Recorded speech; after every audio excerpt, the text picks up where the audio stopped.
Just looking at some of these. I guess maybe you can't get inflicting for the wounds at level 1. I didn't think that was a thing you could do, but maybe. Like I said, I'm not as familiar with the cleric spell list. I haven't played a lot of clerics in my time, so that's pretty straightforward. Just being a dick. Um, when you play D&D, don't be a dick. Make sure you can have characters that conflict with the party. I think that's good and it creates a lot of drama. But I recommend that you make a character that can blend in with the group and is at least capable of working with people. If you're complaining about someone taking too long to decipher hieroglyphs that is very important to that person's character, and you decide I'm gonna throw a dynamite stick at you, you're not playing the game right. That's not how D&D is supposed to work. So there's that. So thank you to Apprehensive Rich for that wonderful post. Continuing on.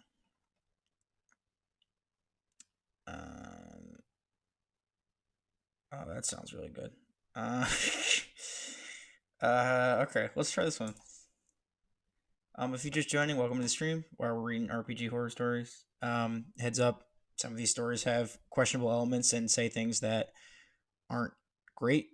So if you have I'll just be here and there. I'll be dropping in some trigger warnings just in case that stuff in these stories might potentially trigger for people. But reiterating that again, I did at the beginning, but I'm going to do so again. Okay, so this one's from Perestrello the Man. Okay, thank you, Perestrello the Man. How the DM told me I couldn't have a character that uses his sword and magic. This sounds incredible. Hi, how do you? 1 year ago, me and my friends started a D&D campaign. If I remember correctly, on the first session to create the characters, DM was helping everyone create the characters, but he was always with the books and told us not to search online because he didn't trust the online information. So when it was my turn, I told him I wanted to see all the different classes, but he wasn't very happy with that and explained to me every class very poorly. I then asked him if there was a class that I could use a sword and spells, and he told me that didn't exist, which isn't true. Eldritch Knight fighter can do it. Technically, a Blade Singer wizard can do it, or is that Bard? I don't remember. I think it's a wizard. That's a wizard class. Technically druids, I guess. They don't really use metal though. I don't know. Bards. Honestly, just every class can, because you take rogues can. They can use so there's a lot. It's subclasses mostly, but yeah.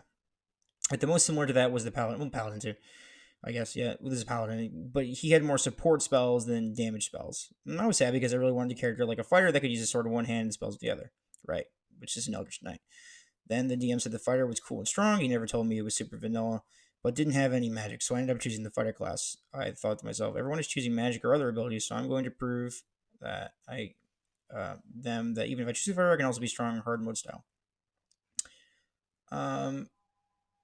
Some sessions later, I leveled up to level 3, so the DM came to. So they're already getting into it. The DM came to help me, and he was telling me that I could choose an archetype. And I was very surprised that there was an archetype called Eldritch Knight, which could let me use magic.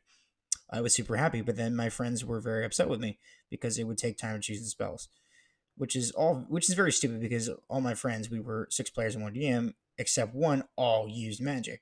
And because of that, I ended up choosing a champion archetype once again because the DM insisted me to choose this one because it was the simpler one. With all of that, I was super sad and everything. I could have my magic, and everyone was always making fun of me because I was vanilla, quote unquote. I tried a lot of times to ask the DM to let me change my archetype, but he couldn't do that. For some sessions, after I accepted my character and rolled in that 20 to find a wolf because I really wanted 2 wolves, and after the battle, I tried to tame the wolves, and my stupid friends killed one of the wolves and tried to kill me, and they were super happy with that and always laughing, which I couldn't understand because I helped them taming a bear. At the end of the session, we were at the top of an acid volcano. That's pretty cool. And it ended up it ended up with them pushing me inside it and my character dying. Then they told me I could finally create a new character. I was very WTF and also very sad. Why wouldn't they let me just change the archetype? Why couldn't I have the 2 wolves? They're super weak, and the other player could have a fucking bear. I remember I was so sad I just got to go home and cried and call my girlfriend at the time. There were more stupid things they've done to me while playing D&D, so I don't have much willingness to continue playing this campaign. But I wanted to share the story with you guys. Sorry for my English, and thanks for reading until the end. Edit, number 1, it was DM's first real campaign, but he didn't read very well the rules and so on. Because he did some things that to me it doesn't make sense. So I searched online and found out that he was doing it wrong. Because he's DM, I couldn't say much without making an argument. But at least he could play the NPC very well. That's really unfortunate. I know you said that those are your friends, but I don't know if I don't know if I've ever played D&D with any of my friends who pull that kind of shit and just like kill my character and ruin the game for me. Yeah, and I feel like there's being a new DM, and then there's just not like having your player have fun. Like you can make mistakes as a DM, being a new DM, and like your style might be very different, and that's okay. Everyone has a different DM style. Some people like to have like campaigns where aggressive survival, against the odds. People just like they have like an overarching story, political intrigue, very combat heavy campaigns. There's a lot of different ways you can do it. But the wrong way is playing the game so that your players aren't having fun. This person clearly wanted a certain class that was very readily available, and the rest of their friends said "fuck you," basically. And as the DM, you have a responsibility to make sure all your players have a fun, good time. That's the DM is supposed to work with the players, and vice versa.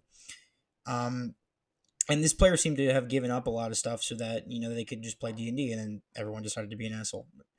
So if the story's true, and I'm sure it is, but it's on Reddit, so you never know. But that's just being a dick. So I'm sorry, Mister Perestrello, the man, that your friends are assholes. But I hope you can find uh, another D&D campaign or group that is not stupid and not fun. Um, I hope you can find a good group that is respectful. So yeah,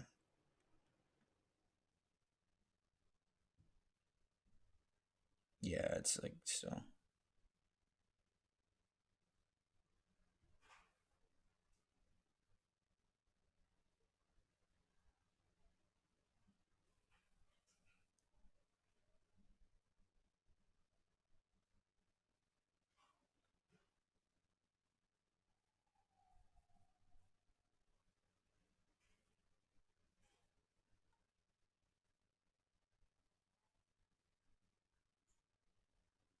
Just this quote pretty much sums it up. That's really yeah. I agree with this. You should be able to challenge DM decisions, especially if they're doing something stupid. Yeah. Okay. So thank you for that post, Peristrello the man. All right. Sorry if I